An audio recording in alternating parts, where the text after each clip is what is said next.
Hi, my name is Briony Rogers, and I'm the CEO of a program called Fire to Flourish that's hosted at Monash Sustainable Development Institute at Monash University. This program emerged in the aftermath of the catastrophic bushfires that raged across Australia in 2019 and 2020. It made international news, no doubt you heard about it.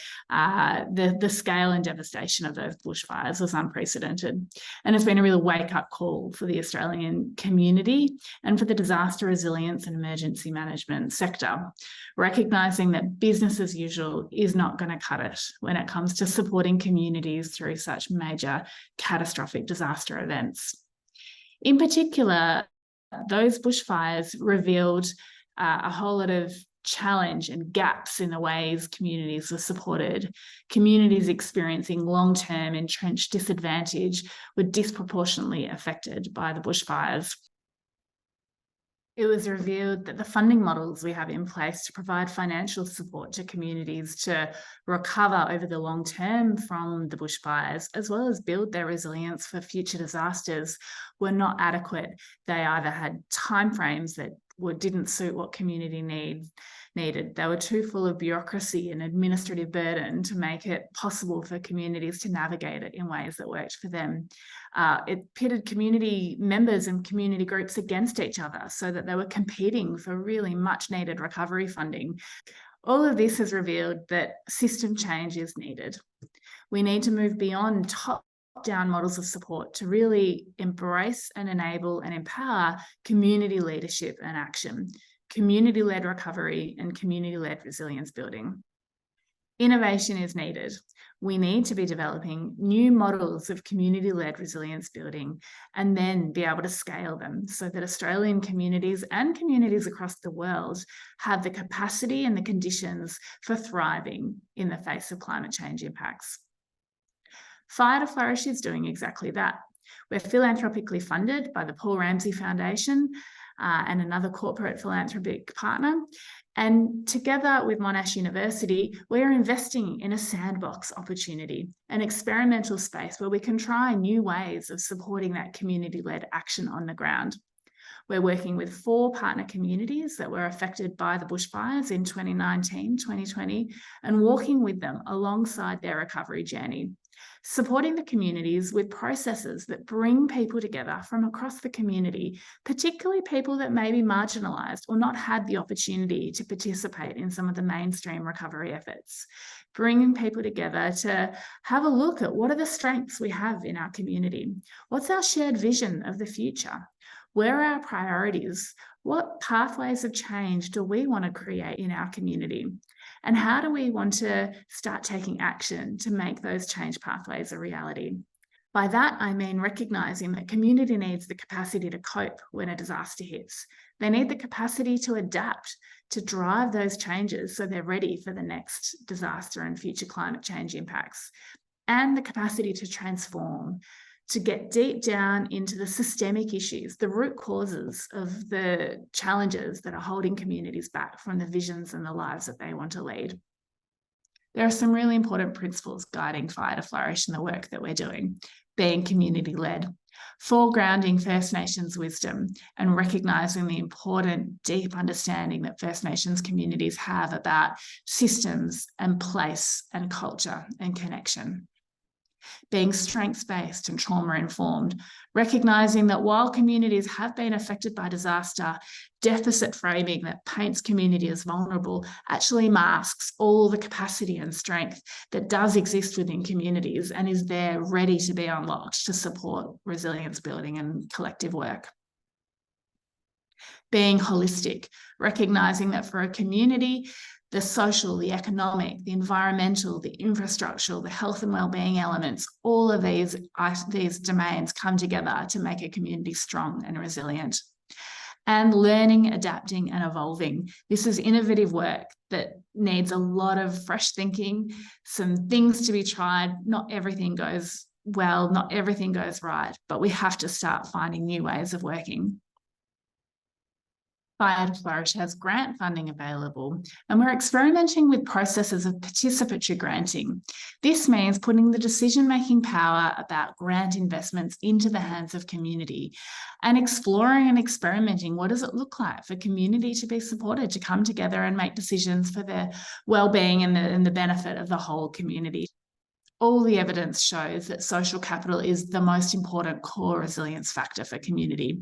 Communities that have strong social networks and where communities have capabilities to do that work to build their resilience and connect and recover well when a disaster strikes. Those are the things and ingredients that matter most when it comes to a community being resilient. We're weaving research throughout this partnership work on the ground with community, learning by doing, being robust and systematic in how we're generating evidence of what works, why, for whom, and really importantly, how can it be scaled.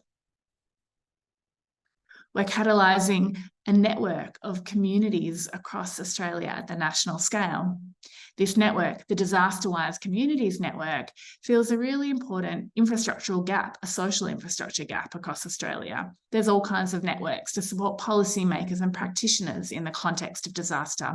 But the Disaster-Wise Communities Network helps bring communities to connect with each other, provide that peer support, showcase and make available knowledge products and tools and guidance that are directed and targeted at community members, and helping be a common platform for community voice to make its way into the design of disaster resilience programs and policies across the country.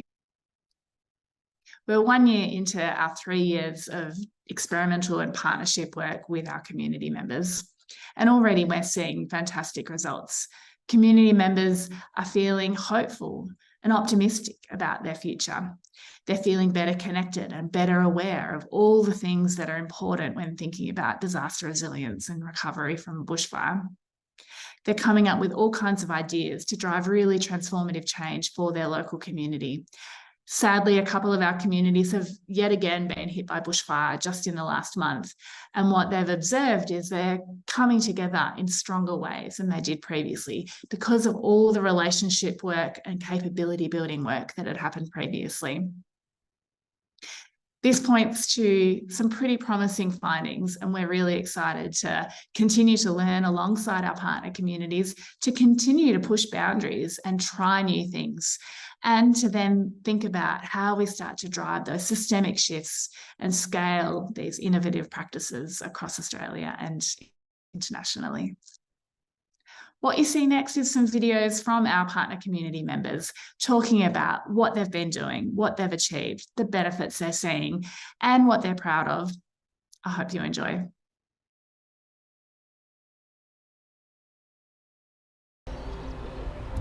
Welcome everybody here today to the Bangi country, and hopefully have a meaningful discussion, I guess, today. Thank you. Placemaking, we see, is a collaborative and people-centred approach to improving the built natural environment in your area. So the first task will be a walking exercise where we're going to walk around Glenray. We've got this massive aerial image maps in front of you, and so walking routes that you've just done, all the information you collected, we're going to get you to synthesize it into little icon pins. A picture, and it just had a little stamp, and it was just inside of it. Alright, thank you very much to all of you for being here today, sharing your thoughts, ideas for the Aurora Valley and Glenray. We are very thankful for your openness about your town, your communities, and we hope to use everything that you've produced today, everything that you've come up with for the next stage of the program. So yeah, thank you very much, and give everybody a clap.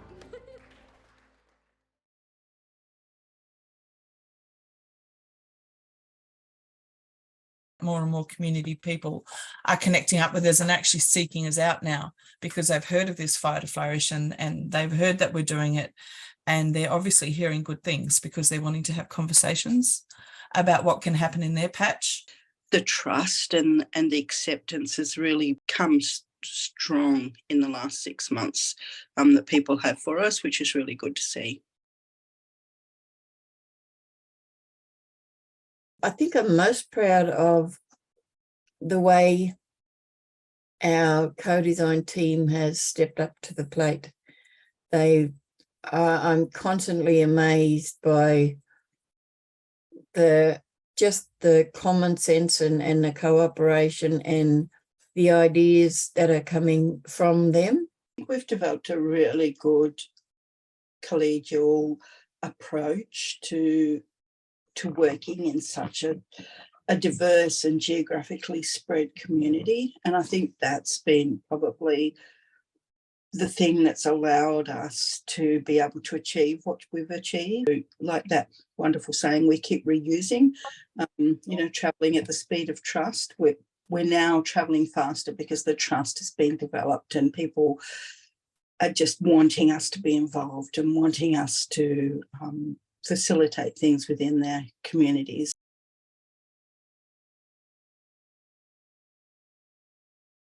When we first started, somebody said, "Oh, why is this foreground in Aboriginal wisdom? What's that got to do with anything? Why does Monash want that?" And now we're up to the stage where people are realising, when you talk about culture, it's not just Aboriginal culture, it's culture of different groups of people.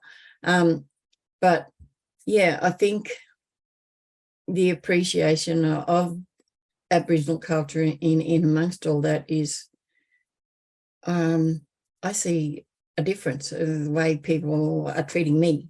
And the benefits also, I think, is the collaboration, not just within the co-designers, but also the people who are the champions of the projects, and being able to bring all of those people together and the relationships that we can see building has really been positive.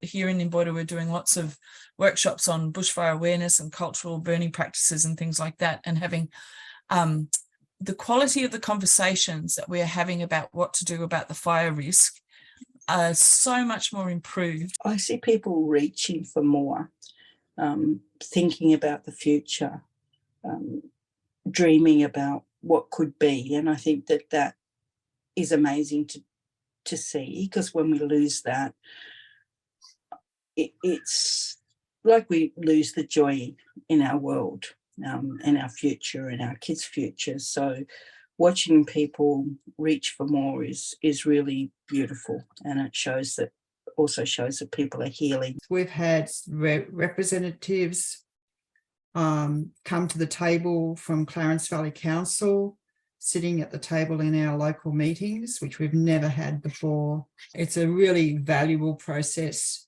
for community members and connectors that actually engage in the co-design process, because they come away and then they become the advocate for connecting in their area. I hope this video has provided some food for thought, some stimulating ideas and thinking around what's possible when we reimagine community disaster resilience. I look forward to hearing about the rich conversation that will no doubt follow after this.